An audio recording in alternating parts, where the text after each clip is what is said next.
Boa noite para todos. Um prazer estar aqui de volta ao nosso curso. Conseguiram descansar bastante? Quem viajou com a família? Quem ficou em Niterói? É a pergunta que a gente faz para os alunos, né? Em escola é assim. Quem passeou? Quem foi aonde? Conta um pouquinho. Mas, claro, né? Nunca estar aqui é cansativo, né? Não é isso, mas é bom às vezes a gente dar esse recesso, né? esse espaço de tempo, quando a gente vem semanalmente falando sobre o assunto, a gente dá um tempo ali até para a mente dar uma organizada. Acho que em qualquer curso é muito importante. E agora a boa notícia é que, se tudo der certo, a gente não vai ter mais pausas. A gente vai direto até outubro, provavelmente até final de outubro, com as nossas aulas, tá? Eu queria pedir, Cláudio, tem como você ligar mais um ar? Eu não sei se o ar está ligado, tá quente, não tá? Eu estou aqui, estou sentindo calor. Obrigado, Cláudio. Então a gente vai agora direto, sem interrupções, até o final do nosso módulo. Então a gente começa hoje um tema que é soteriologia, como eu já avisei vocês. Soteriologia vai estudar a salvação. E aí, o interessante é que muitas das perguntas que vocês fizeram ao longo do ano passado e ao longo desse ano, durante esse tema, vão poder ser respondidas, né? Vocês sabem, né? Até a gente brincou bastante, né? Falando, olha, o tema agora é salvação, eleição, predestinação. Então, são temas polêmicos. Por que são temas polêmicos? Porque, como o Fabrini muito bem ensinou, né, para a gente aqui, a questão das doutrinas primárias e as doutrinas secundárias, depois doutrinas terciárias. Ou seja, quando a gente fala, por exemplo, de predestinação, quando a gente fala de expiação limitada ou outros pontos do calvinismo, a gente fala que são doutrinas secundárias à nossa fé. Ou seja, se você crê daquela forma ou de outra, isso não tem importância para a sua salvação. Porque a coisa principal, a doutrina principal que você deve crer, você crê, que é a salvação em Cristo Jesus. E você está salvo, né? Então, essas doutrinas secundárias, que é sobre isso que a gente vai conversar daqui para frente, né? Elas não têm relevância sobre a sua salvação. Então, como aconteceu comigo, e até conversando com o Fabrini também ontem, né? O Fabrini falou comigo, também aconteceu isso, ou seja, a gente se converteu arminiano, né? E aí, de repente, a gente se depara com uma igreja calvinista. E, inicialmente, a gente fala, mas como assim predestinação? Mas como assim eleição? Mas como assim perseverança dos santos? Mas com o passar do tempo, estudando, ouvindo pregações, você vai entendendo aquilo. E hoje, a gente pode dizer que, como não acreditar nos pontos calvinistas? Né? Depois de um tempo lendo, estudando, ouvindo pregações, ouvindo pastores. Então, o que eu queria dizer aqui é o seguinte: a polêmica é muito legal, né? Surgirem dúvidas e tudo. Mas não se preocupem se, por exemplo, acabar a aula de hoje e vocês pensarem assim, mas eu ainda não acredito nessa coisa de predestinação. Não tem problema, tá? O que a gente está estudando aqui é a teologia reformada calvinista que crê em certas doutrinas que a gente vai passar para vocês. Mas não há problema nenhum se você não acreditar. É seu direito. Eu não acredito porque, por causa disso, ok, tá? Mas abre a sua mente para essa possibilidade, porque um dia pode ser que você veja, né, e pese os argumentos, e um dia você não realmente... esses pontos calvinistas fazem todo sentido, né? Uma coisa importante é, tudo que a gente falar aqui tem base bíblica.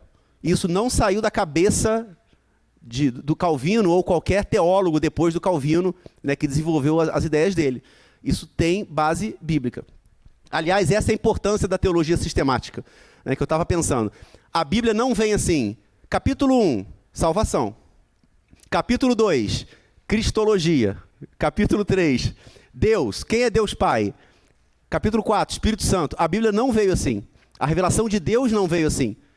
Tá? Graças aos teólogos de séculos, eles pegaram isso e sistematizaram em unidades de conhecimento. Daí o nosso curso. O nosso curso é teologia sistemática. A gente pega assuntos e estuda de forma sistematizada.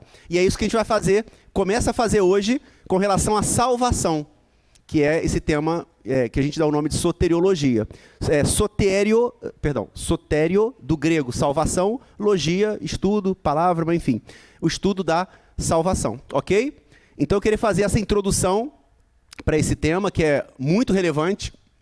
Aliás, a aula de hoje, se vocês olharem o título, é a salvação e a predestinação. Então são dois temas que estamos abordando aqui. Claro que eles estão interligados, mas o primeiro tema, que é a salvação, a princípio, não é para gerar assim, não, isso eu não acredito. Não, eu creio que depois que a gente conversar de salvação aqui, todo mundo fala, não, realmente, isso faz todo sentido, tá? Mas é porque muitos cristãos ainda, se você perguntar assim, você é salvo em Cristo Jesus? Eu sou salvo. Se você perguntar assim, você é salvo de quê? Tem muitos cristãos que ou não vão saber responder, ou vão responder uma outra coisa. Tá? Então, a gente vai trabalhar isso aqui. Então, a gente vai falar de salvação primeiro, e depois do tema de predestinação.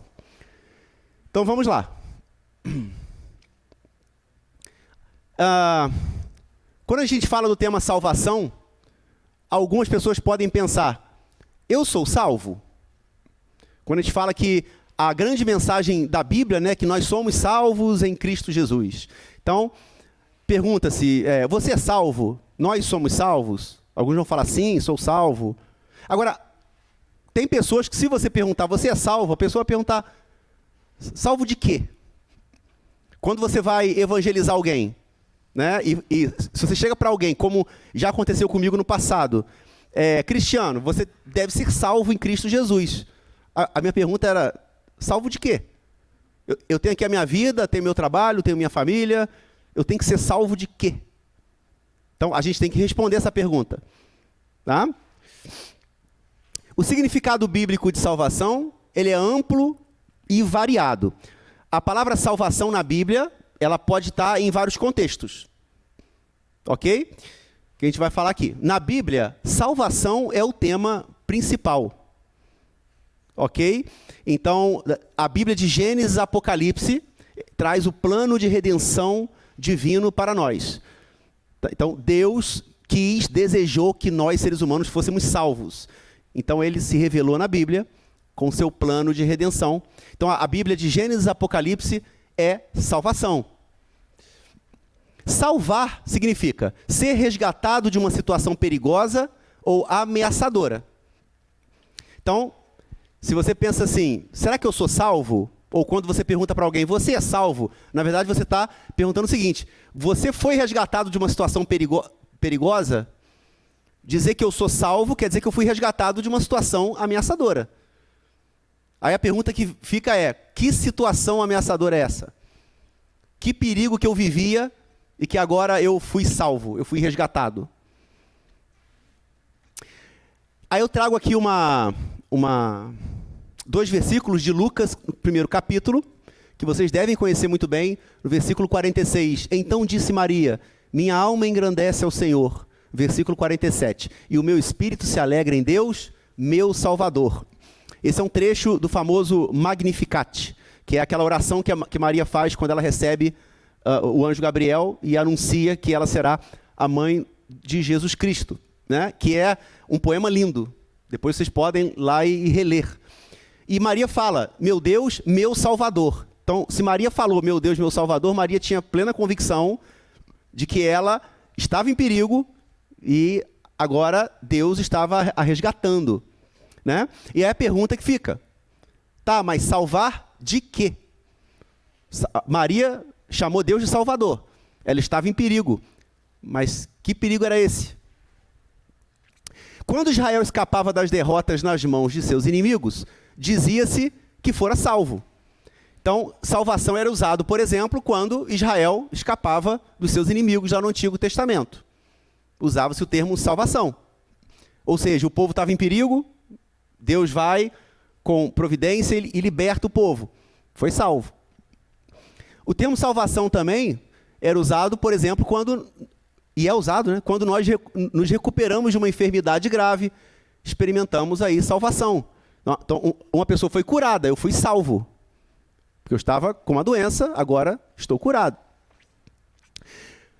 E quando a colheita era poupada por pragas e das secas, então num período de seca, de pragas, a colheita do povo era poupada, dizia-se que fomos salvos, também de uma situação perigosa.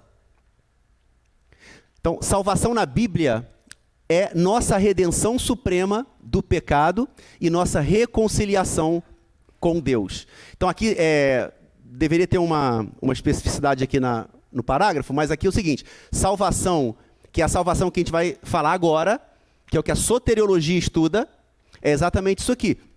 É o nosso resgate, nossa redenção do pecado e nossa reconciliação com Deus.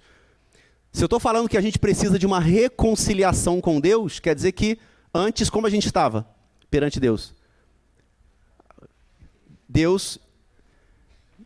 Somos salvos da pior de todas as calamidades, o juízo de Deus. Então a Bíblia é clara quanto a isso. Perdão. Já volto aqui. É uma passagem que Paulo escreve na primeira carta aos Tessalonicenses: e esperar dos céus a seu Filho, a quem ressuscitou dos mortos, Jesus, que nos livra da ira que há de vir. Ou seja, todos nós mereceríamos, se não fosse, tirando Jesus Cristo da equação, todos nós merecemos a ira de Deus e o juízo divino, porque todos nós pecamos. A gente já falou várias vezes sobre isso aqui, principalmente quando a gente conversou sobre pecado. E aí, ó, o Arnaldo lá, a Bíblia é clara: haverá um dia de julgamento. A Bíblia é clara: haverá um dia, nós vamos morrer e todos nós passaremos pelo dia do juízo. E a gente vai ter que responder pelas coisas que a gente fez. E todos nós, com certeza, erramos perante Deus. Todos nós, com certeza, transgredimos a lei. Todos os seres humanos terão que prestar contas diante do tribunal de Deus. Deus derramará sua ira sobre o ímpio e o impenitente. Será a pior calamidade da história da humanidade. Então, isso é interessante, porque muitas pessoas não têm noção disso. E, às vezes, muitos cristãos não têm noção disso. Não têm noção da ira divina que deveria recair sobre nós. Muitos de nós não temos noção disso, muitas vezes. E isso é importante ter essa noção, tá? A Bíblia nos ensina que Deus virá com juízo e acabará com a impiedade desse mundo. E será a pior calamidade da história da humanidade. Então, quando a gente fala sobre isso, o sentimento que vem é o quê? Opa, eu estou em perigo. Né? Aliás, quando a gente evangeliza, geralmente a gente tem que trazer essa mensagem, né? Explicar que tanto eu, né, quanto ele, né, nós éramos dignos e mereceríamos a ira divina. A gente tem que explicar isso para a pessoa entender: bom, se eu não tenho jeito, se eu vou receber o juízo divino, como que eu me salvo? Aí você entra com a mensagem do Evangelho, que é exatamente o que é o Evangelho, é essa mensagem de salvação. Ok? Até agora, gente, tudo bem? Cristo veio ao mundo realizar uma operação de resgate por seu povo. Jesus Cristo, aliás, em muitos personagens bíblicos, tipificam essa função de Cristo. Cristo foi o nosso redentor, a pessoa que nos resgatou, nos salvou desse perigo. Na Bíblia, o verbo salvar aparece em todos os tempos verbais no grego. Isso é uma coisa interessante. Por exemplo, a Bíblia fala que nós fomos salvos no passado, desde a fundação do mundo. Aqui, para entender isso, aqui já entra um pouquinho a ideia da eleição, né? Então, desde a fundação do mundo, Deus já sabia quem seria salvo, né? Então, nós cristãos podemos dizer que nós fomos salvos desde a fundação do mundo. Ok? Não, nesse sentido, sim, entendeu? Nesse sentido. Porque Deus, na sua presciência, já nos escolheu. Tá? Então, todos cristãos. Nós também podemos dizer, e a Bíblia diz, que nós estávamos sendo salvos pela obra de Deus na história. O que significa isso? De Gênesis até Malaquias, tudo que Deus estava fazendo no mundo e na história de Israel, Deus estava preparando o terreno para o nosso Redentor. Então nós podemos dizer que durante todo esse período Deus estava nos salvando. Entenderam isso? Em todo o processo de trabalho ali com o povo de Israel, levando a palavra, tentando guiar aquele povo, até chegar o momento da vinda de Jesus Cristo. Então, nós estávamos sendo salvos. Nós somos salvos atualmente também.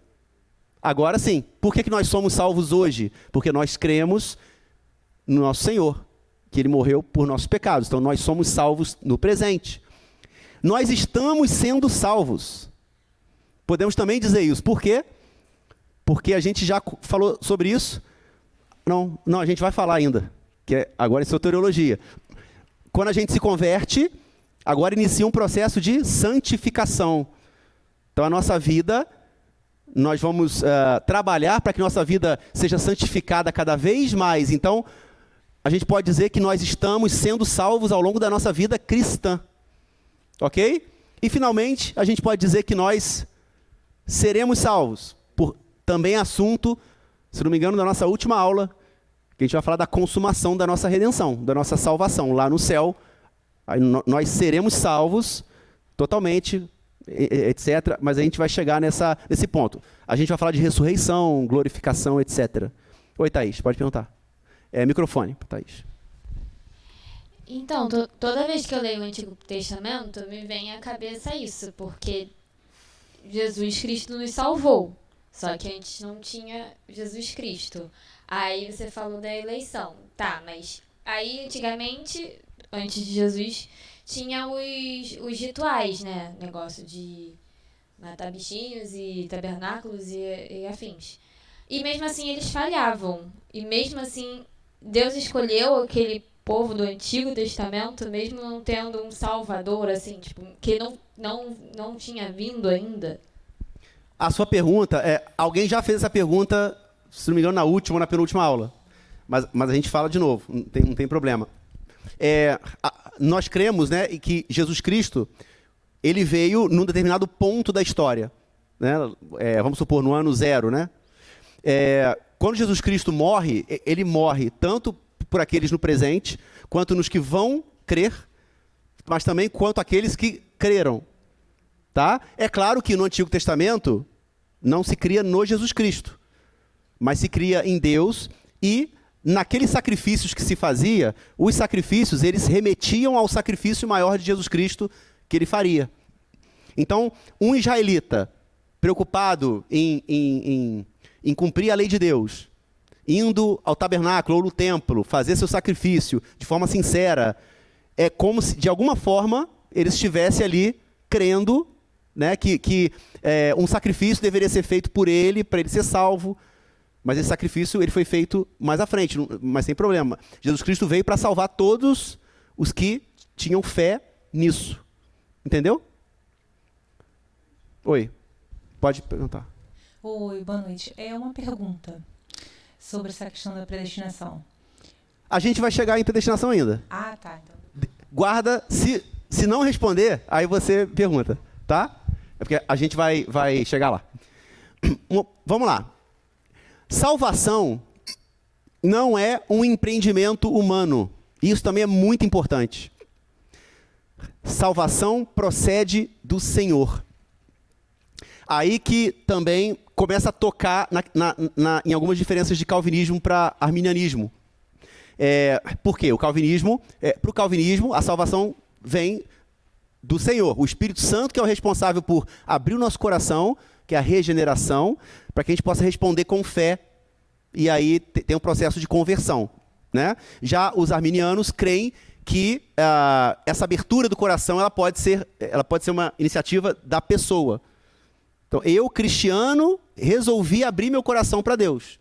Então, é uma diferença que existe entre o calvinismo e o arminianismo. Mas na teologia reformada nós cremos que nós somos salvos pelo Senhor. É uma obra de Deus. Nós não influenciamos em nada. Não é por merecimento, não é por obra. É obra totalmente do Espírito Santo. Oi, o microfone. Boa noite, pastor. Então, boa noite. Essa questão, porque, por exemplo, quando Adão e Eva estavam lá no jardim, eles resolveram pecar, né? Tá, não vou usar a palavra pecar, porque eles não entendiam, mas eles escolheram comer o fruto. Então, hoje, eu entendo que é como se eu tivesse decidido fazer o que Deus falou que não era para fazer. Então, não seria também certo... Tudo bem, você falou que não tem certo ou errado nessas divisões. Mas, contanto que Adão e Eva, eles quiseram comer o fruto por decisão, também a gente hoje não poderia abrir o coração por decisão só entendendo o que Deus é, sem a ajuda do Espírito Santo? Então, a gente falou sobre esse assunto também, se não me engano, que a gente falou de federalismo, né, o que acontece? Nós cremos que Adão, ele foi o representante da raça humana lá no Jardim do Éden. Ou seja, quando Adão pecou, é como se todos nós tivéssemos pecado também. Porque alguns vão falar assim, mas por que Adão me representa? E se eu estivesse lá no jardim? Eu não pecaria. Não, você não pode pensar nisso, porque com certeza, e Deus sabe disso, qualquer um de nós que estivéssemos no jardim, nós pecaríamos. E entenda-se como jardim o quê? Você, na presença direta de Deus, num lugar sem morte, sem dores, sem precisar trabalhar para o seu sustento, uma vida perfeita. Tá? Se eles pecaram, por que se fala assim, é injusto, Adão pecou, então eu também... Não, porque todos nós também pecaríamos lá. Né? Então a gente entende que Adão foi o representante perfeito da raça humana lá no Jardim do Éden.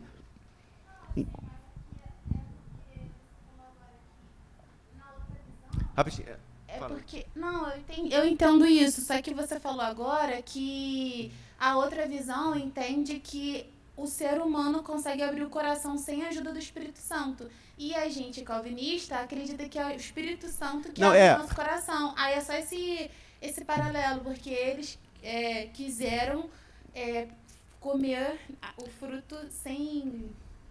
Sabe? Quiseram desobedecer. E aí foi uma intenção deles, humana, sabe? Não é que não exista a ajuda do Espírito Santo. Mas, na verdade, os arminianos creem que...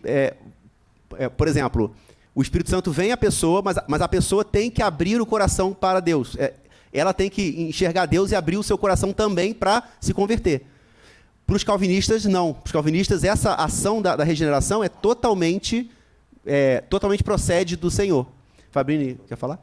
Queria fazer uma intervenção aqui importante. Essa é uma questão importante que... Me lembra o seu nome, por favor? Bruna está colocando. Existe a visão calvinista que diz que sem a atuação do Espírito Santo, sem a ação do Espírito Santo, ninguém é capaz de dizer eu creio, eu quero, eu desejo. É só ler... A gente nem entrou nesse mérito ainda, o Cristiano vai chegar lá. Mas é só para a gente não prosseguir com alguma dúvida. Quando o livro de Efésios é escrito, o apóstolo Paulo, no capítulo 2, diz que devido à nossa natureza, nós estávamos mortos espiritualmente. As nossas escolhas refletiam essa natureza. Então, essas escolhas de um morto, a palavra morto no grego é nekros, eram escolhas jamais espirituais, no sentido de escolher Jesus como Salvador. Então, existe uma possibilidade de uma pessoa caída fazer escolhas. O que o Espírito Santo trabalha na vida de uma pessoa é a mudança da natureza dessa pessoa para que a escolha dela seja eficaz. Então, uma pessoa largada ou deixada de lado pela atuação salvadora do Espírito Santo fará algumas escolhas, às vezes algumas escolhas boas, mas esta pessoa, em virtude de sua natureza morta para Deus, que é o que Efésios fala, ela não conseguirá sozinha fazer a escolha de Jesus como seu Salvador. É preciso que alguém faça uma escolha antes de abrir seus olhos. Então a Bíblia diz, então Deus, na sua infinita misericórdia, nos deu vida em Cristo. Então ali o homem é passivo totalmente. Então, de acordo com a teologia reformada, o ser humano só consegue dizer sim, porque antes Deus disse, eu sou Deus, eu mudo o seu coração de pedra para um de carne, e então te predisponho diretamente para me aceitar. É um chamado eficaz, etc. Mas a gente vai aprofundar isso. Agora o Cristiano tocou num ponto importante aqui. Para os arminianos, o Espírito Santo atua também, só que atua até um ponto, deixando o homem predisposto a crer. Então, essa graça do Espírito Santo é uma assessoria, mas não é a definição final, que cabe ao ser humano. Isso para nós não é bíblico. O Espírito Santo, então, tem o poder de ir até um certo ponto. Dali para frente, cabe ao homem escolher ou rejeitar. Para o calvinista, o homem sem Cristo, sem a obra da regeneração, jamais escolherá. Se o Espírito Santo não o adotar, se o Espírito Santo não transformar sua natureza, ele não conseguirá dizer isso. Então, por isso que a gente diz que a salvação é um trabalho monergético. A energia somente de Deus, não é um trabalho sinergético, tá? Então, a gente vai ver, o Cristiano vai colocar, que a salvação, na visão calvinista, é um ato soberano, e a salvação está se metendo.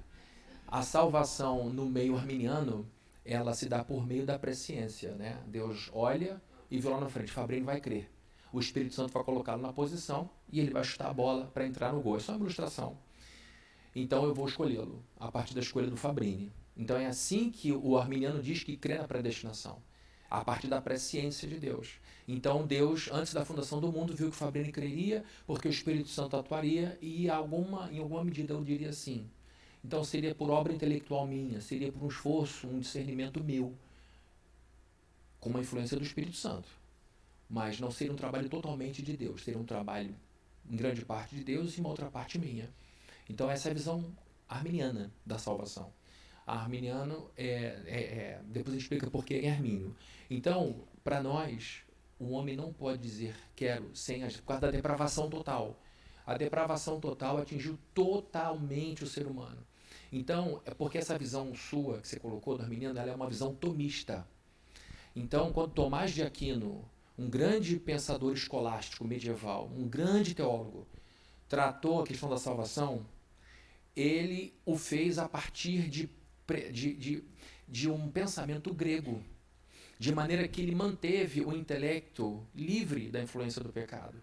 Então, por isso que a Igreja Católica segue muito a visão tomista, que é uma visão que acredita que o ser humano tem a sua mente preservada. Ele consegue, de alguma forma, dizer sim com a sua faculdade mental. Só que o reformado, o agostiniano, o crente que pensa dessa forma, ele vê que isso é uma obra que carece de uma ressurreição espiritual, que é o que a gente chama de regeneração. A regeneração é o início de tudo. Sem regeneração, sem a recriação de um ser humano caído, sem a ressurreição espiritual daquela pessoa, ela jamais vai abrir os olhos para Jesus. Então a base é essa: eu preciso que alguém me dê vida, porque eu estava morto, como Paulo fala, para que então vivo eu olhe e diga, ele é o meu Deus, eu sou um pecador, e aí a gente continua, tá? Mas aí Cristiano vai prosseguir. Nós vamos ter, tudo que o Fabrini falou, a gente vai ter aulas para falar sobre isso, tá? Só para esclarecer. Pode perguntar. Boa noite, rapaz. Boa noite.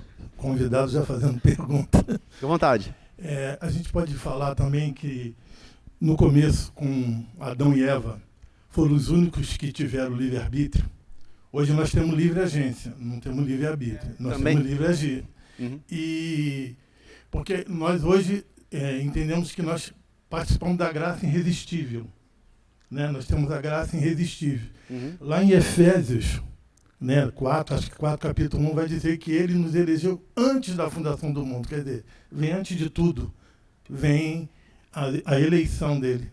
Né? Então, eu acho que essa primeira parte de arminiano, calvinista, ela vem porque o armínio acha que ele precisa fazer algo para ser salvo. Então, você anula, às vezes, a atuação de Jesus Cristo. Né? Se você tem que fazer algo a mais, é Jesus e mais algo, mas não é isso o que nós entendemos.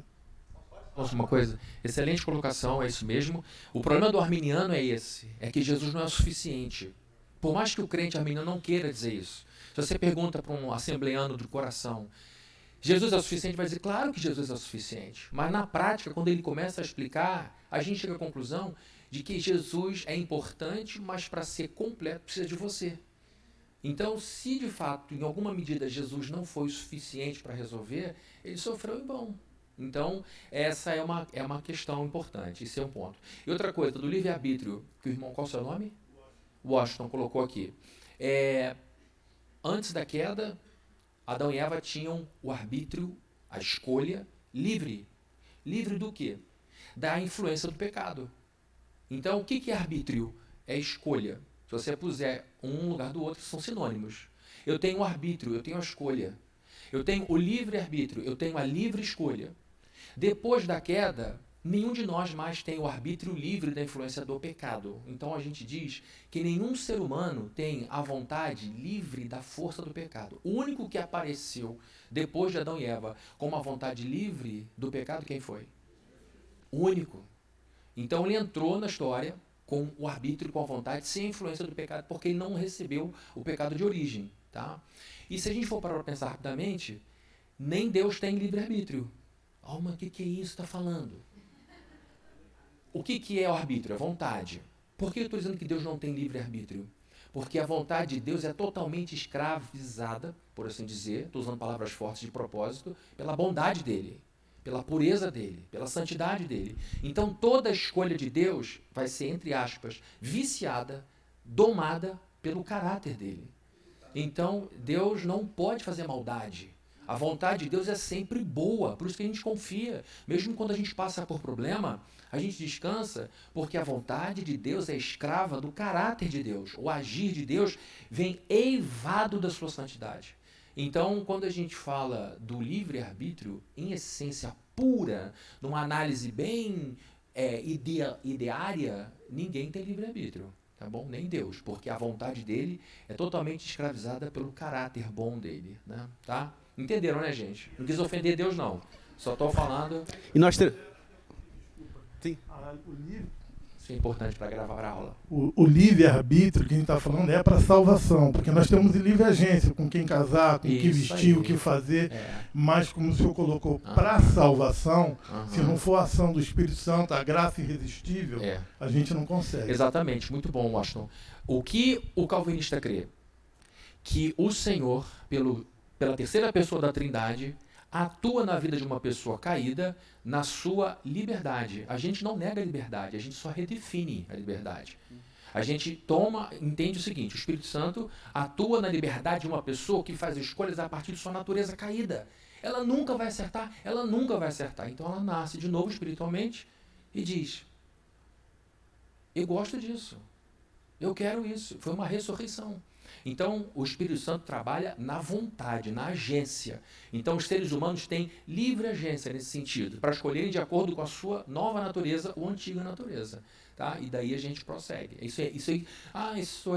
São detalhes importantes que fazem muita diferença no refinamento do conhecimento, que é o que nós estamos fazendo aqui. Nós estamos refinando o conhecimento. Nós estamos aprimorando nosso entendimento e isso deve gerar mais tranquilidade, mais confiança em Deus, não soberba, não sair daqui achando que quem pensa diferente é tolo, é idiota, isso aí é bobagem. Mas a gente pensa, olha, eu penso nisso, por isso. Então a gente está dando uma polida no conhecimento, né? Muito bom. Foi bom que o nosso curso vai acabar mais cedo, porque a gente já teve aula de livre-arbítrio aqui, tá vendo? Brincando. Mas foi ótimo. A gente vai ter, sério, uma aula só para falar sobre isso, tá? Vamos lá.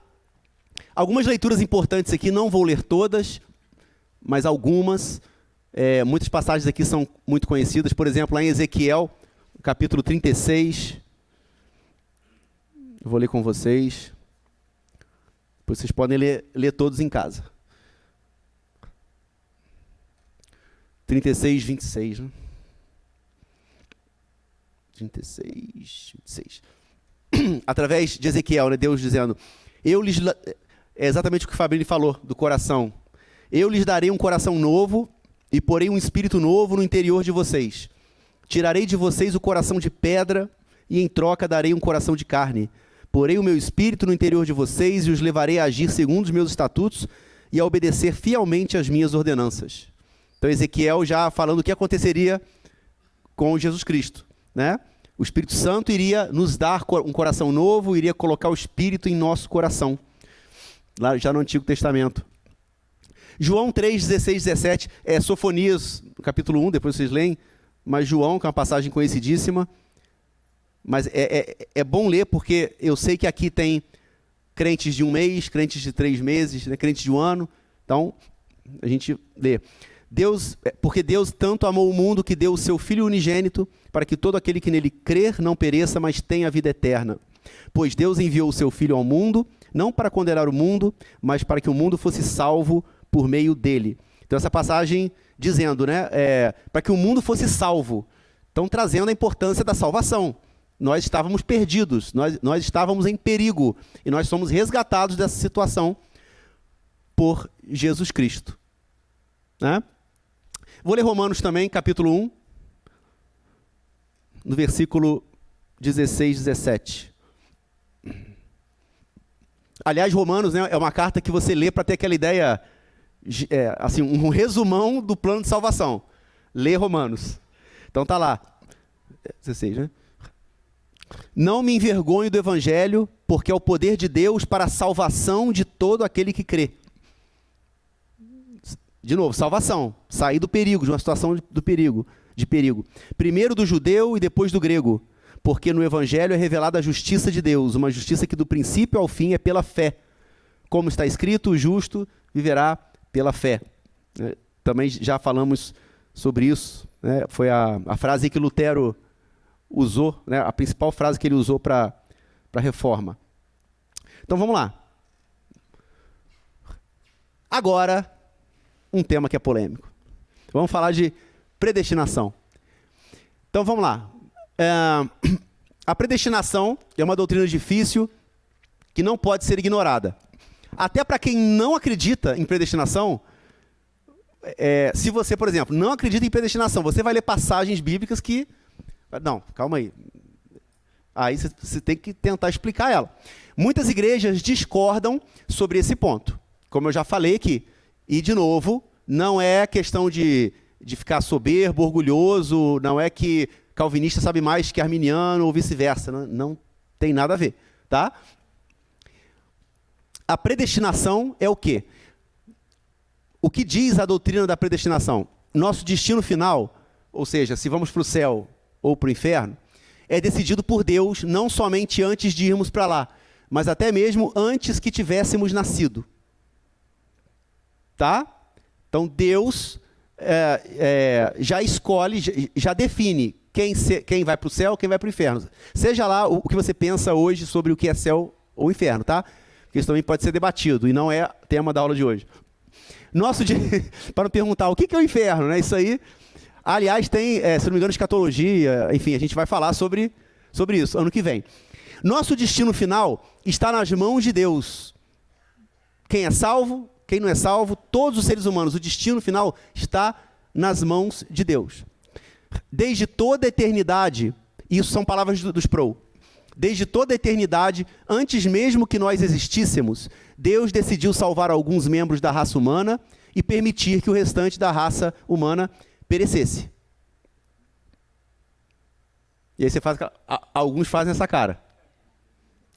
Mas calma aí, isso é justo? Não é? Né? Principalmente quem não crê na doutrina da predestinação. Fala, não, Deus não seria justo fazendo isso. Então, Deus fez uma escolha, mas como ele fez tal escolha?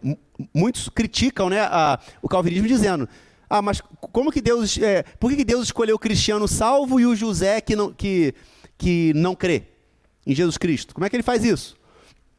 Vamos lá. Para os não reformados, a maioria dos cristãos, e aí, por que eu coloquei maioria dos cristãos? Aqui estão incluídos os católicos, nossos amigos católicos e também nossos irmãos arminianos, né? Deus faz essa escolha baseado em sua presciência, ou seja, Deus escolhe para a vida eterna aqueles que sabem que o escolherão, que é o que a gente chama de visão presciente da predestinação. Então, Deus criou o Rafa, e Deus viu, não, o Rafa é uma pessoa muito boa e ele tem todo o jeito que ele vai me escolher, ele vai abrir seu coração para mim. Então, no momento certo, eu me apresento para o Rafa e ele será salvo. Então, Deus sabia que Rafa lá na frente, tá? Essa é a visão não reformada. Mas para a visão reformada, que é a nossa visão aqui na Igreja Plena, a decisão final para a salvação está nas mãos de Deus e não dos homens. A eleição de Deus é soberana devido à sua graça soberana. E aí entra um pouquinho também o que o nosso irmão Washington falou aqui, né? A vontade de Deus é soberana. Então, quem será salvo? Quem Deus quiser que seja salvo. É isso que diz a doutrina da predestinação. Vamos explicar. Nenhuma pessoa jamais escolheria Deus por iniciativa própria, uma vez caída. A gente traz um pouquinho a fala do Fabrini aqui. Nenhum de nós, por nós mesmos, teríamos condições de enxergar quem Deus é, de abrir o nosso coração para Deus, porque todos nós nascemos com uma natureza caída. Para a gente abrir o nosso coração para Deus, Deus tem que trocar o nosso coração, ou seja, mudar a nossa natureza caída, que é o que a Bíblia fala, trocar o nosso coração de pedra por um coração de carne. Trocar esse coração, para que a gente possa olhar para Deus e entender, não há como não crer nesse Deus, não há como não entregar essa vida a Deus. Antes disso, Deus tem que fazer essa regeneração. A gente vai ter uma aula para falar só sobre regeneração também, para a gente entender o que é isso, tá? Então, nenhuma pessoa jamais escolheria Deus por iniciativa própria. Pessoas caídas não nutrem nenhum desejo por Deus e não escolherão a Cristo, a menos que sejam antes regeneradas. Ok? A fé é um dom que vem do novo nascimento. Somente os eleitos responderão com fé ao Evangelho. E aí vem também a questão da eleição, que a gente vai falar também mais vezes lá na frente. Lá na frente a gente vai estudar uma coisa que chama a ordem da salvação, né? Ordo salutis. Ou seja, a salvação tem um processo, desde o iniciozinho até o final. É um processo de fases. A primeira fase de toda a salvação é a regeneração. A mudança da nossa natureza. Quando a gente muda a natureza do nosso coração, e eu falei a gente, mas não, quando Deus muda a nossa natureza, nós respondemos com fé. E aí nós somos justificados. E aí somos justificados, somos santificados e no final glorificados. A gente vai estudar isso lá na frente, tá? Então, a fé em Deus, ela vem depois do novo nascimento. Não é o contrário. Eu tenho fé em Deus e aí eu vou e tenho um novo nascimento. Não. Primeiro eu nasço de novo e depois eu respondo com fé. Essa imagem são de dois personagens bíblicos. Quem chutaria aí? Jacó e Esaú. Lá em Romanos 9... Vou ver a hora aqui para não... Romanos 9, 10 a 16... Paulo está explicando o seguinte: não somente isso, mas também os filhos de Rebeca tiveram o mesmo pai, o nosso pai Isaque. Todavia, antes que os gêmeos nascessem ou fizessem qualquer coisa boa ou má, a fim de que o propósito de Deus, conforme a eleição, permanecesse, Paulo já falando aqui de eleição, não por obras, mas por aquele que chama, foi dito a ela, a Rebeca, o mais velho servirá ao mais novo. Como está escrito, amei Jacó, mas rejeitei Esaú. Então, que diremos? Acaso Deus é injusto? De maneira nenhuma. Pois ele diz a Moisés, terei misericórdia de quem eu quiser ter misericórdia, e terei compaixão de quem eu quiser ter compaixão. Portanto, isso não depende do desejo nem do esforço humano, mas da misericórdia de Deus. É assim, passagem mais clara que essa, não tem, né? E aí muitas pessoas... dizem, né? Bom, por que Deus escolheu Jacó e rejeitou Esaú? E a Bíblia fala, né? Deus disse, eu amei Jacó e odiei Esaú. Em algumas versões odiei Esaú. Em Malaquias, diz com essa linguagem. Tá. A gente vai falar daqui a pouco sobre isso, tá? Na verdade, quando a Bíblia fala, Deus odiou Esaú, não é um sentimento de ódio, é apenas uma ausência de amor. Esaú não foi o recipiente da graça imerecida de Deus. Quem foi? Deus escolheu lançar sua graça para Jacó. E ponto. Entendeu? Só que isso, principalmente para os nossos ouvidos atuais, né, na nossa sociedade contemporânea, que tem um politicamente incorreto, né? Quando você fala isso para muitas pessoas, as pessoas falam, mas como assim? Deus escolheu José e não escolheu Maria? Deus escolheu Manuel e não escolheu Joaquim? Como assim? Mas que justiça é essa? né? Então, para muitos é difícil crer nisso, é difícil receber isso. E talvez para alguns de vocês também seja difícil receber. E, novamente, não há condenação nisso, tá? Isso é uma coisa para você guardar, né? E aí vocês vão ler, vão estudar mais e, quem sabe, no futuro vocês vão abraçar melhor essa doutrina. Microfone aqui para o nosso Guimarães. Só para finalizar aqui, Guimarães, isso gera muito incômodo nos ouvidos, principalmente nos ouvidos pós-modernos, né? Fala, Guimarães. Cristiano, as pessoas geralmente elas confundem, né, a questão de justiça, Deus é justo, Deus é injusto. A partir do momento em que o ser humano pecou, né, a palavra de Deus diz que nós todos estávamos mortos em nossos pecados e delitos, toda a humanidade, o destino de toda a humanidade, a justiça de Deus seria um inferno para toda a humanidade. A justiça dele seria essa. Dentro dessa justiça, ele teve a graça e o amor de ressuscitar ou de vivificar pela ação do Espírito Santo alguns que estavam mortos. Então, ele continua sendo justo e gracioso. Né? Ele é justo porque se ele mandasse toda a humanidade para o inferno, ele seria justo. Agora, dentro da sua bondade, do seu amor e da sua graça, ele optou por vivificar pelo Espírito Santo alguns. E aí ele está sendo gracioso, ele está usando justiça e graça. Então Deus jamais poderia ser visto como injusto. Perfeito. Eu costumo dizer, né, o simples fato de toda a humanidade estar vivendo algumas horas de vida já é misericórdia de Deus. Porque todos nós, era para ele corta tudo, vamos reiniciar. Cris. Perdão, deixa só, depois você pergunta. Até completando Guimarães, que a gente tem a ideia que graça é uma dívida, né? Deus deve alguma coisa pra gente. Importante também esse ponto de vista. Graça é dom gratuito. É dom gratuito. Então Deus não tem dívida nenhuma com a gente. Não há como a gente retribuir. Exatamente. Agora a minha dúvida é da predestinação. Tá, vai.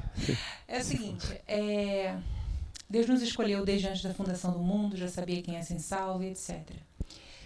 Mas, para mim, essa questão da escolha não parte desde quando ele desenhou como que seria a alma de cada pessoa. Porque, por exemplo, eu gosto de tamarindo, eu gosto de abacate, a outra pessoa gosta... Todos os gostos que eu estou falando, inclusive de fruta. Eu gosto de tais frutas, tal pessoa gosta de outra. Quando Deus me criou, ele já sabia que o meu paladar, eu ia escolher certas coisas que ele criou, enquanto outras pessoas iam gostar de outras. Assim como com relação a como eu iria reagir em relacionamento, inclusive no relacionamento com ele, seria diferente. Então, a predestinação não parte do seguinte, de que ele escolheu quando ele criou a alma de cada um, porque a uns ele deu maior capacidade de se recuperar de tragédias, etc., e a outros não, a pessoa se revolta. Então, eu não seria isso, porque, por exemplo, a gente vê irmãos da mesma família, criados da mesma forma, recebendo o mesmo amor, muitas vezes, e alguma tragédia que pode acontecer, para um vai fazer ele decolar na vida e usar aquilo como um trampolim. Para outro, a escolha dele vai ser um miserável e reclamar daquilo para o resto da vida. Isso não foi desde que Deus criou a alma de cada um? Aí tem dois pontos aí que eu enxergo, né? Porque, e um desses pontos tem a ver com a questão do arminianismo. Deus, sim, quando nos criou, ele já sabia dos detalhes do mais profundo sentimento e atributo seu. Deus conhece cada milímetro quadrado do nosso corpo, né? Emoções e parte física, tudo. Ele já sabia, sim. Não tem como a gente responder como que Deus faz essa escolha. A Bíblia não nos diz isso, tá? E aí a gente pode dizer que é um mistério, né? Como já falamos várias vezes aqui, a Bíblia não responde tudo. Por quê? Porque Deus não quer, ou porque Deus muitas coisas nós não entenderíamos. Então Deus não revelou, e ponto, tá? Agora, Deus escolhe independente de como você é. Se Deus quisesse ter pegado Hitler e salvado Hitler, ele teria feito isso. Eu usei Hitler aqui, todo mundo sabe, né, que é um grande exemplo de maldade no mundo. Tá? E muitas pessoas que você vê a história, a biografia da pessoa, nossa, que pessoa maravilhosa, ajudou tantas pessoas, ajudou tanto o próximo, né? E se ela não creu em Jesus Cristo, ela não foi salva. Tá? Que é a justificação pela fé. Nós cremos nisso. A justificação ela vem pela fé e não por obras. Então, independe do que você é, do que você pensa. Se Deus te escolheu, Ele vai te regenerar e você vai responder com fé. Fabrini. Deixa eu só... perdão, me lembra o seu É nome? seu nome? Sacha. Deixa eu ver se eu entendi a sua colocação, para oferecer um caminho também para reflexão. Você disse que Deus, quando nos fez na alma, pôs na pessoa algumas inclinações que seriam benéficas numa hora em que ela pudesse escolher Deus. É isso? É isso. Então, de acordo com o que você está falando, Deus daria a algumas pessoas uma alma elaborada de tal maneira que no futuro ela pudesse escolher Deus. É isso? Entendi. Nesse teu ponto de vista, eu acho que Deus seria injusto para com aqueles a quem Ele não atribuiu essa qualificação para escolhê-lo. Se está em Deus o poder de dar a uma pessoa um trabalho, um adorno na alma, de modo que no momento crítico aquela pessoa, por causa dessas condições herdadas por Deus, diga, eu quero esse Deus, e outra não nasceu com isso, então, no meu ponto de vista, Deus estaria sendo injusto com aquele a quem Ele não atribuiu essa qualidade. Então, a gente não tem nem como afirmar, é uma suposição, eu entendo. É uma suposição, uma ideia, mas nesse ponto de vista, Sacha, eu acho que Deus estaria sendo o agente de salvação de um e estaria deixando o outro numa situação desfavorável, não dando ao outro o que deu a ele. E aí sim, acho que colocaria a coisa num ponto de injustiça. E como é que é o ponto reformado? Nenhum de nós tem informação do porquê Deus escolheu um ou outro. Por exemplo, a gente vê Deus escolhendo Paulo. Paulo fechava a igreja. Né? Paulo matava cristãos. Paulo era um homem que odiava a igreja, mas amava a Deus. Mas se fosse por uma questão da alma, ele jamais estaria lá, porque ele estava rejeitando. Então a gente percebe um outro caso, a Josué, no capítulo 24, antes dele terminar a carreira e ele fechar o trabalho dele como líder, ele diz, nós conhecemos a história dos nossos antepassados, está lá no livro de Josué, capítulo 24. Nosso pai Abraão, que era filho de Terá, pai de Abraão era Terá. Abraão era iraquiano, nasceu em Ur, e depois morou uma época na Turquia, em Harã. E ele disse, Deus o chamou quando o seu pai, Harã, era idólatra. Então, a gente vê Deus fazendo um recorte na família de Abraão, e ainda diz o seguinte, quando ele vivia no outro lado do rio, essa menção do outro lado do rio diz respeito aos cananeus, aos povos idólatras. Então, Deus foi lá no território dos cananeus, no meio de uma família de idólatras, cortou e disse o seguinte, você, Abraão, olha para mim. Eu quero que você saia desse lugar e entre num novo caminho, numa nova jornada, eu vou fazer de você o pai de uma nação, etc, etc. Então a gente vê a predestinação, a eleição, sem nenhuma conexão com herança familiar. Não havia ali um pai piedoso como era Jó com os seus filhos. Não havia ali uma história de aliança com Deus. O que havia era uma completa ignorância. Então Deus não levou em consideração o contexto de idolatria da família de Abraão e fez de Abraão, de modo gracioso, o pai da fé de Israel e o nosso pai espiritual. Então a gente percebe que a escolha de Deus por alguém está dentro dele. Por que Deus escolheu? Qual é o critério que Deus viu na pessoa? A gente descobre, não tem a ver com a pessoa, tem a ver com Deus. Ele, de maneira soberana, de maneira intratrinitariana, antes da fundação do mundo, resolveu que seria dessa forma. Tem um texto que o apóstolo Pedro escreve que é assim, pois vocês sabem, primeira epístola de Pedro, capítulo 1, de 18 a 20, pois vocês sabem que o resgate para salvá-los do estilo de vida vazio que herdaram de seus pais não foi pago com simples ouro ou prata, que perdem o seu valor, mas como o sangue precioso de Cristo, o Cordeiro de Deus, sem pecado nem mancha. E ele diz, ele foi escolhido, ou ele foi conhecido, antes da fundação do mundo, manifesto agora, porém, no fim dos tempos, por amor de vós. O que Pedro está dizendo? Que a eficácia do sangue do Cordeiro, né? A gente foi salvo, lavado pelo sangue de Jesus na cruz, evento que aconteceu há 2000 anos. Porém, Pedro está dizendo que a eficácia do sangue, o plano de salvação pela cruz, já estava pronto antes da fundação do mundo, que foi manifestado cronologicamente num tempo, foi manifestado cronologicamente e geograficamente num lugar, por amor dos eleitos. Então, a eficácia, o plano de salvação já estava na mente de Deus com os salvos e com os que seriam rejeitados. Então, nós estamos vendo que é um plano que não foi um plano de contingência, não foi um plano feito às pressas, foi um plano feito antes da coisa toda acontecer. Aí vem os porquês. Por que então que ele deixou? Aí, gente, termina a aula, ninguém tem essa resposta, mas é muito importante a gente entender que cada colocação que vocês fazem são colocações feitas de um coração de amor. Porque o que a gente coloca, eu digo para vocês, eu não nasci arminiano, ou calvinista, eu nasci arminiano.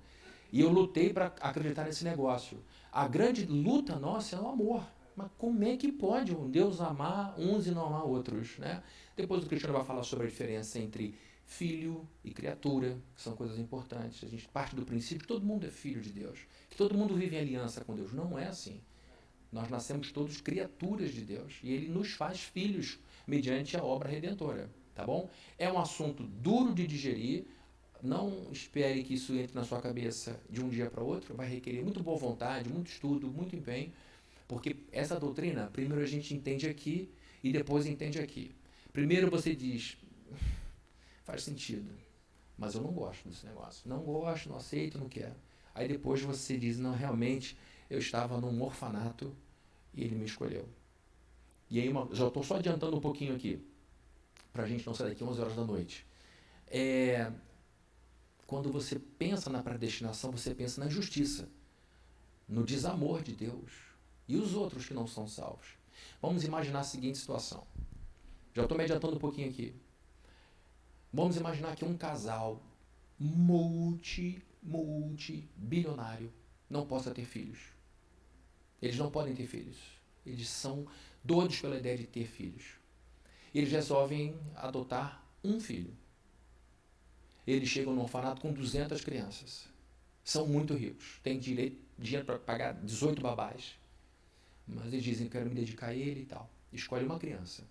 Pergunta que eu faço. Esse casal está sendo injusto com as outras 199? Eles têm a obrigação de adotar as outras 199? Alguém teria coragem de dizer isso? Pelo contrário, nós diríamos, parabéns por ter escolhido um. Eu sei que, mas vocês são ricos, não interessa, não podemos falar que eles são um monte de coisa, mas na verdade eles estão se dispondo a fazer um. Então, quando a gente fala de doutrina da eleição, a gente tem que entender a humanidade como um bando de órfãos. E Deus, apesar de toda a afronta, é só a gente pensar na gente antes de Cristo. O que a gente pensava, como a gente vivia. E a pergunta é, por que Deus não salva todo mundo? Se a gente lembrar com sinceridade quem a gente era, a pergunta vai ser, por que Ele ainda salva essas pessoas como eu? Né? Você olha para esse mundo, você olha para a pessoa do espectro político diferente, diz, é tudo doido, do diabo, tem que morrer todo mundo. Aí você pensa nas pessoas que detestam a igreja, que nem de política, mas detestam coisa de crente. Para mim, aborto tem que ser livre, droga, prostituição. Esse pessoal que tem essa vida louca. Que por muitos cristãos deveriam morrer. De repente, Deus vai lá e alcança essa pessoa. Então, a questão é, por que Deus só salva alguns e não salva todos? Essa é uma coisa que choca. Dependendo do ponto de vista. Se for um ponto de vista humano, isso choca. Agora, do ponto de vista divino, um Deus soberano e independente, por que eu ainda salvo essa gente? E não é só salvar e está resolvido. A gente vai dando trabalho para Deus até o último dia. Eu sou pastor de igreja, eu vejo isso. A coisa não resolve de um dia para outro. A gente vai se arrastando ali, caindo, lambuzando, arranhando, fazendo besteira. Não é uma coisa de Jesus entrou na vida de uma pessoa e agora essa pessoa é um anjo. Não é isso. Então a questão é, ele não só salva, ele santifica, ele se aborrece, ele se entristece, ele vê o Fabrício pensando besteira, falando besteira, vê o Fabrício com raiva dos outros, desabafando, vê o Fabrício com raiva dos outros.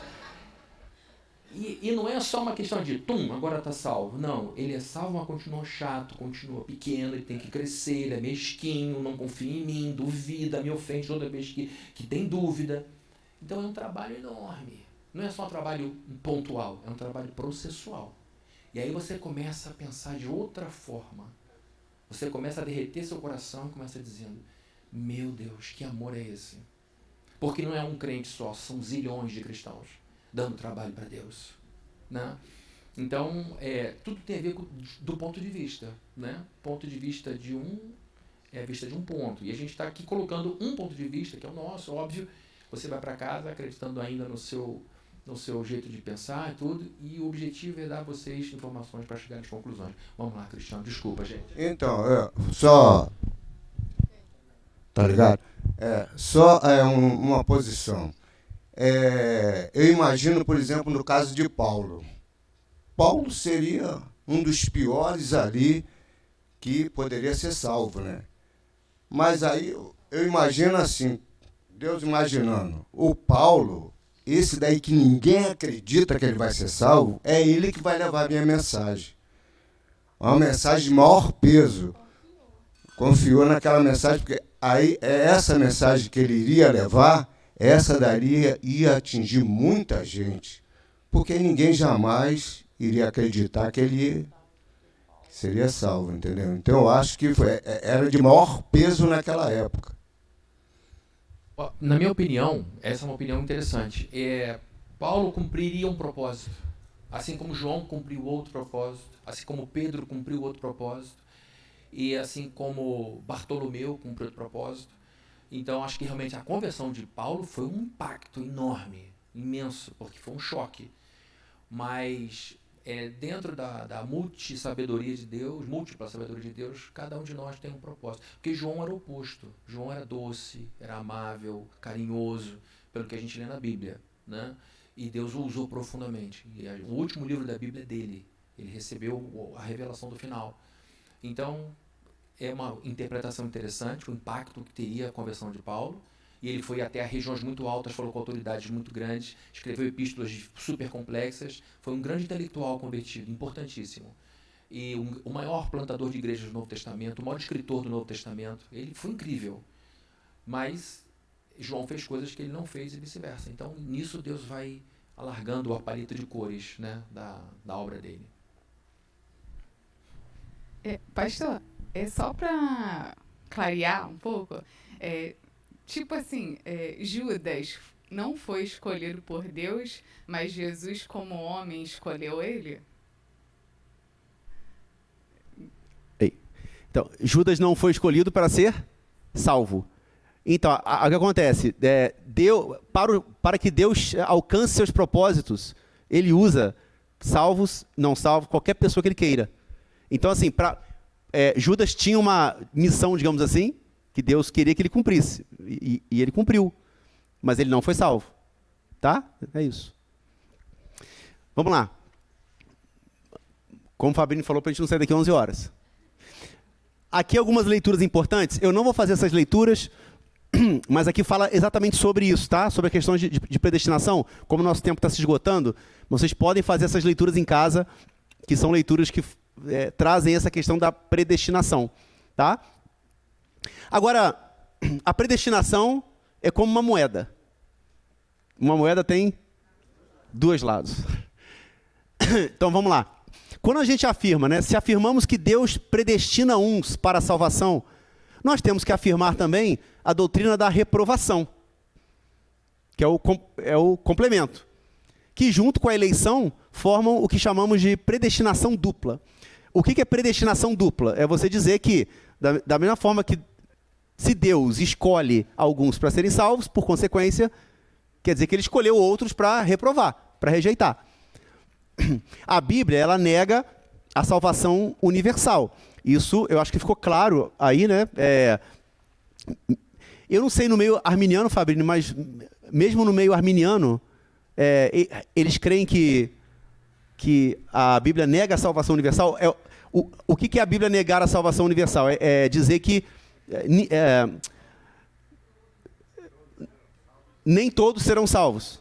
Só alguns serão salvos. Não há essa de todo mundo será salvo. O arminiano, eu não sei. A doutrina que fala que todo mundo vai ser salvo é uma heresia chamada de universalismo. Ah, tá. Então, o universalismo é negado por arminianos e por calvinistas. Tá. Porque eu não sabia. O universalista acredita que o sujeito que apartado do evangelho vai ser salvo de alguma forma pelo amor de Deus, né?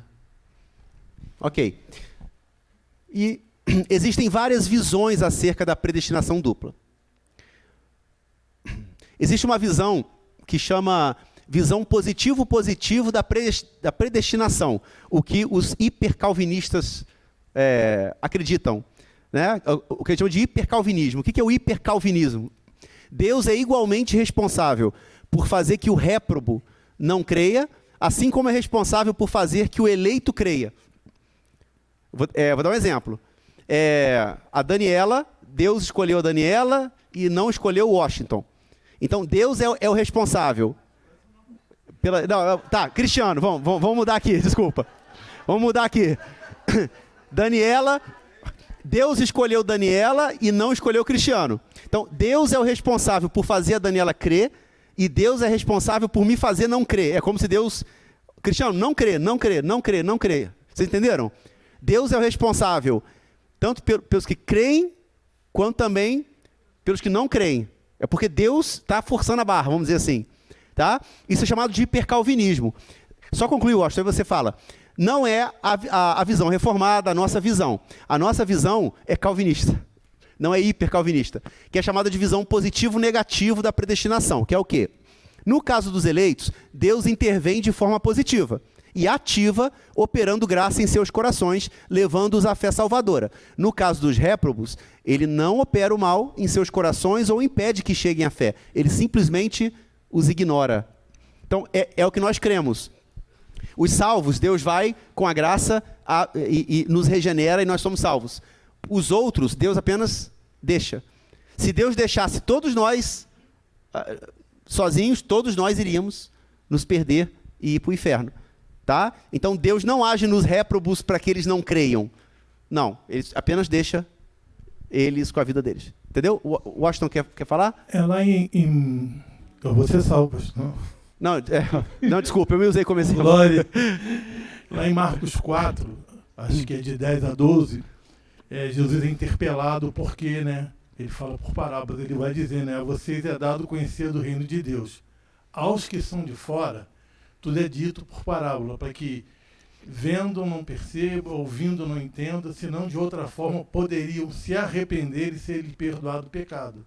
Quer dizer, isso é uma condição. Ele falou para todos, mas não trouxe o entendimento para todos, não é isso? Sim. Ele não abriu o entendimento. E às vezes porque se ele quisesse... Sim, porque a gente se questiona às vezes, né? Pô, por que a igreja tal faz isso, aquilo? Eu ficava me questionando. Aí foi quando Deus me deu esse texto. Que ele vai abrir entendimentos de uns e de outros, não. Independente de denominação. Sim. Ele vai abrir de um e de outro ele não vai abrir. Sim. Vamos lá, gente. Pastor, uma pergunta. Uma rápida pergunta para a gente continuar. Vamos lá. Ele simplesmente os ignora. Esses que são ignorados, eles também têm a chance de conhecer a Deus e de serem salvos? Não. Ou não? Não. Deus salvará alguns e não salvará os outros. Esses outros não vão... Os ignorados... Serão ignorados. E não há a mínima chance de aqueles que são salvos se Deus não quiser, trazê-lo. Não. Se Deus não quiser, não. Se Deus não quiser, não. Mas não podemos desistir. Pastor. Oi? Mas nós não podemos desistir de tentar. Aí talvez entre a questão... Tá, Pastor. Porque nós não sabemos. Deixa eu falar rápido, olha só. Então não podemos deixar de tentar. Não, tá. É porque isso é outra coisa. Exatamente. Uma das Leandro, se quiser depois complementar, uma das críticas ao calvinismo é tipo assim, calvinista não gosta de evangelizar, porque para ele não adianta sair falando porque Deus escolheu já quem será salvo. Não é isso. O calvinista sabe da responsabilidade que ele tem para evangelizar, né? Nós falamos aqui de púlpito, né? Que a principal missão da Igreja Plena é evangelizar, né? Porque na Bíblia ensina, tem que ter alguém para pregar o evangelho para que se ouça. Sim. O que a gente não sabe é quem será salvo e quem não será. Sim. Mas a gente tem que falar. Isso é muito bom, porque às vezes a gente fala para alguém do evangelho, fala para alguém, essa pessoa não acredita, e você, nossa, poxa, eu não sei evangelizar. Caramba. E que como aconteceu com Paulo, pode isso tira um pouco, aquele, isso tira um pouco a culpa da gente, que assim, se você está falando, se você está evangelizando, a pessoa não está crendo, não é para você se culpar, você está fazendo a sua parte. Mas Deus tem que agir. Tem que agir. Porque senão não adianta. Leandro, eu queria falar duas coisas. Uma, sobre o que ela falou, o homem está em estado de queda. O homem se afastou de Deus. O homem se colocou nesse lugar. Então, nesse estado de queda, ele não consegue sair dali. Entendeu? Ele se suicidou quando o homem ficou e só Deus para ressuscitá-lo dali. Então, Deus ignorá-lo é deixar ele nesse estado que ele não pode fazer nada por si. Né? Mas Deus graciosamente nos salvou. E uma coisa que eu queria destacar, apenas complementando a tudo que foi falado, como não há espaço para orgulho. Tem muita gente que acusa os calvinistas de orgulhosos. Ah, vocês são os eleitos, vocês são os escolhidos. Gente, a gente fala tanto que não foi por nenhum mérito pessoal de cada um. Cada um aqui de um jeito tem uma personalidade. Tem uns que fizeram o bem, né, a vida inteira, mas nunca creram. Tem outros que fizeram um monte de maldade, mas creram. Então, na verdade, nunca foi sobre nós. Sempre foi sobre ele. Então, não há espaço nenhum para orgulho. Porque, no final das contas, só Deus pode nos tirar desse estado. O orgulho está em acreditarmos que nós podemos nos salvar por nossa conta. Né? E, na verdade, precisamos ser ressuscitados para sermos salvos. E não foi por nenhum mérito, não foi por nada, não foi por nossas ações. Foi por causa da graça dele e só. Isso. Vamos lá, gente. Nós vamos ter uma... Então... É rápido? Vai, pergunta rápida. Pastor, mas quando Deus fala para Moisés que ele vai fechar o coração do faraó para que ele aumentasse o castigo sobre o povo, isso já não é o hipercalvinismo? Daqui a pouco a gente vai chegar lá. Tem um slide aqui. Vai falar sobre isso. A gente chega lá e eu falo, tá? Vamos lá. Por cada hora. O réprobo está definitivamente condenado e sua condenação é tão certa e inevitável quanto a salvação final do eleito. Concluindo, né, a pergunta da Aracila, né? Algumas declarações bíblicas trazem polêmica. E aí, né? Nosso irmão... o seu nome é? João Pedro. Aí, João Pedro, exatamente isso aqui. Em Êxodo 7, 1 a 5, diz, né, que Deus endureceu o coração de Faraó. Qual a visão reformada a respeito disso? Inclusive, Lutero defendia isso. Lutero dizia o seguinte, que houve ali um endurecimento passivo. O que é um endurecimento passivo? Já havia mal suficiente no coração dele para incliná-lo a resistir a cada estágio da vontade de Deus. Então, ele era tão mau, Deus apenas deixou ele ouviu Moisés falando e ele endureceu cada vez mais o coração. Então, não foi Deus ativamente que endureceu. Deus apenas deixou, porque se Deus quisesse, ele poderia ter ido em Faraó e regenerado o Faraó e ele... ter crido. Fala, Fabinho. Rapidinho, Cristiano, sei que você tá nervoso, eu também tô com horário. Não, vai lá. Eu vou falar igual propaganda. Isso que eu esqueci seu nome, querido. João Pedro falou é muito importante. Se a gente atribui a Deus a responsabilidade de ter colocado dureza no coração de Faraó, Deus seria o autor do mal. Deus fez o Faraó ser uma pessoa má. Então a gente tem que remover isso da nossa mente, porque Deus não leva ninguém ao pecado. O apóstolo Tiago fala, vocês dizem, sou tentado por Deus, está errado, porque Deus a ninguém tenta. Então, se há uma frase que está deixando a gente em dúvida, a gente tira a dúvida de um ponto a partir de todos os pontos. É uma questão de hermenêutica. E o que a gente fala? Naquele ponto, Deus permitiu que ele continuasse sendo o faraó, suprimindo a sua graça especial. A graça especial de Deus, perdão, a sua graça comum. A graça comum de Deus é a atuação no mundo para que o mundo não se torne tudo de ruim que pode ser. Então, quando um governante mau faz coisas boas, é pela graça de Deus. Ele não é mau com todo mundo. Quando uma sociedade avança nas suas leis e o povo se torna realmente civilizado, com muita segurança pública, por exemplo, com educação no povo, como o japonês que cata lixo no chão, é uma medida da graça de Deus que faz eles entenderem que aquilo é bom para toda a coletividade. E quando Deus suprime a sua atuação, deixando os homens entregues às suas paixões, Deus está deixando os seres humanos serem quem são sem a sua atuação. Romanos diz, Deus viu o estado dos romanos, dos italianos, era deplorável. E Deus então deu um passo atrás. E aí eles começaram a fazer todo tipo de maluquice. Homem com homem, mulher com mulher, todo tipo de maldade. Então, quando a gente olha para o texto de Faraó, a gente entende Deus dizendo, eu vou deixar Faraó sem a minha atuação e ele vai ser arrogante, duro, como ele é normalmente. Então, é nesse sentido que Deus endurece, tá? Passivamente, como o Lutero falou. Show, muito bom, Fabrini. Vamos lá. E aqui também a passagem que a gente já falou, né, da passagem de que Deus odiou Esaú. Mas como assim, né? Esse ódio pode significar simplesmente ausência de amor nesse contexto. Deus amou Jacó, simplesmente o fez recipiente de sua graça imerecida. Esaú não recebeu o mesmo benefício e, nesse sentido, Deus o odiou. Ok? Então não é um ódio de um sentimento ruim. Deus não pode ter sentimento ruim contra ninguém. Judas 1, versículo 4. Pois certos homens cuja condenação já estava sentenciada há muito tempo, infiltraram-se dissimuladamente no meio de vocês. Estes são ímpios e transformam a graça de nosso Deus em libertinagem e negam Jesus Cristo, nosso único soberano e Senhor. Então Judas aqui preocupado com a comunidade de fé que ele estava escrevendo, dizendo que alguns homens estavam se infiltrando ali, né, e eram pessoas ímpias. Ele diz lá que esses homens cuja condenação já estava sentenciada há muito tempo. Então, mostrando essa questão da predestinação dupla. Então, Deus ele escolhe salvos e, óbvio, por consequência, quem não é salvo. Any questions?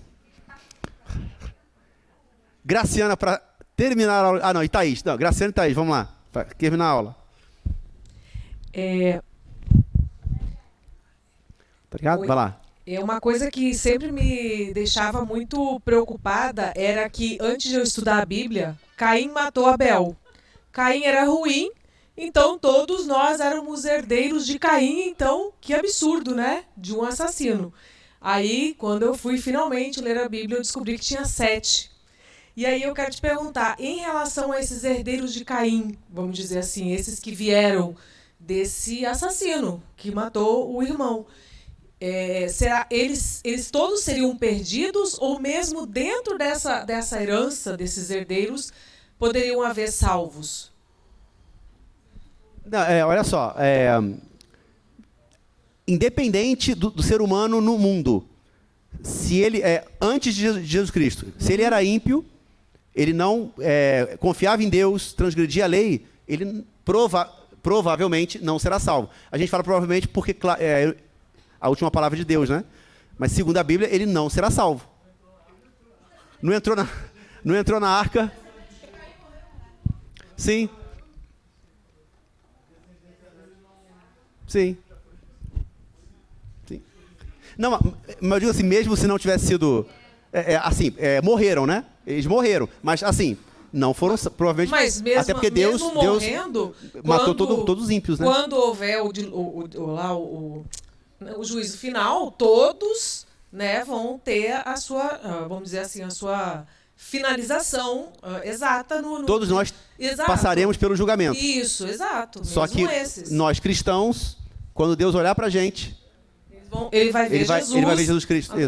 Isso é tema de próximas aulas. Thaís, pra gente terminar aqui com essa dúvida. Então, a minha dúvida é errado eu dizer que eu sou eleita por ter tido experiências com Deus e eu não vejo escolha a não ser Deus. Porque eu penso, tipo assim, na minha conversão, foi muito assim, eu não vi escolhas. Eu não vi escolhas a não ser servir a Deus. Só que eu não sei se eu tô certa de falar que sou eleita por ter experiências minhas. Ou eu tô fazendo aquilo que a gente tá falando a aula inteira, tipo, pegando como se fosse minha responsabilidade. Você tem que pensar sempre assim, eu sou eleita porque Deus quis. Tá. Porque Deus quis. É claro que quando nós somos regenerados, de uma certa forma, todos nós passamos por uma experiência com Deus, né? Sim. Alguns passam por muitas experiências para depois ser regenerado, outros não. Mas assim, independe das suas experiências, de vida, e depende. Deus te escolheu e você foi salvo. Tá. Tá? Entendi. É isso. Fabrício, concluímos então? Gente, então assim, a aula foi maravilhosa, né? Gostei muito, o Fabrício também trouxe muita coisa legal aqui pra gente. Eu acho que deu um panorama bom, né? E é o que o Fabrício falou, né? Se você depois dessa aula, entendi aqui, mas faz sentido, mas não consegui digerir, problema nenhum, tá? Quem sabe no futuro você venha falar, poxa, pastor, hoje eu creio e tal, né? Mas não tem problema. A gente vai seguir as aulas voltando nesse tema de predestinação, né? De vez em quando a gente vai tocar nele. A próxima aula eu não lembro qual é o assunto, não sei se é vocação eficaz, ou chamado eficaz, é isso? Tá, o chamado eficaz, que é exatamente o ato, né? O ato do chamado. A gente vai falar sobre isso na semana que vem. Antes de terminar a aula, eu queria chamar aqui 2 irmãos queridos, o André e a Malu, aqui na frente. E eles já devem suspeitar por quê. Eles são inteligentes. Gente, o André e a Malu são irmãos queridos do Ministério de Casais e hoje eles fazem aniversário de casamento. Vem cá, Dani, vem cá. E nós do Ministério de Casais, a gente tem que aqui fazer uma homenagem a eles. Quantos anos? 13. 13 anos, né? Cadê Lucas? Vem cá, Lucas, também? Que é o filhote deles. Então a gente vai fazer uma oração também pelo casal para a gente terminar a nossa aula. E Lucas fez aniversário domingo, né, Lucas? Vamos orar então?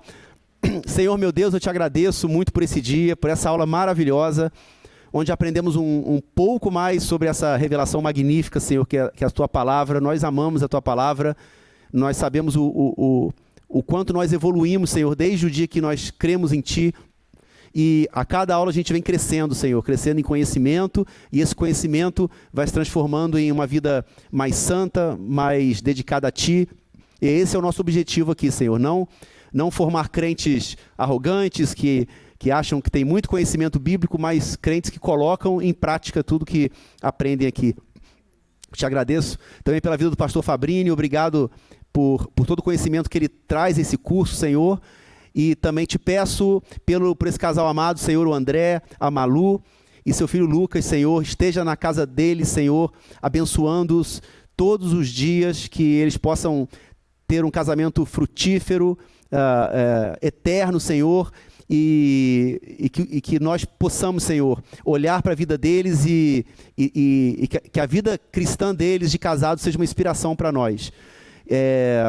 Tire toda a influência maligna da vida deles, que eles possam frutificar como cristãos, assim como o Lucas também, que eles possam estar debaixo de suas asas, Senhor. Muito obrigado, eu agradeço pela vida deles e que todos nós agora possamos ir para as nossas casas em segurança e que possamos retornar aqui na segunda-feira para mais uma aula. Muito obrigado, eu oro em nome de Jesus Cristo, amém. Muito obrigado.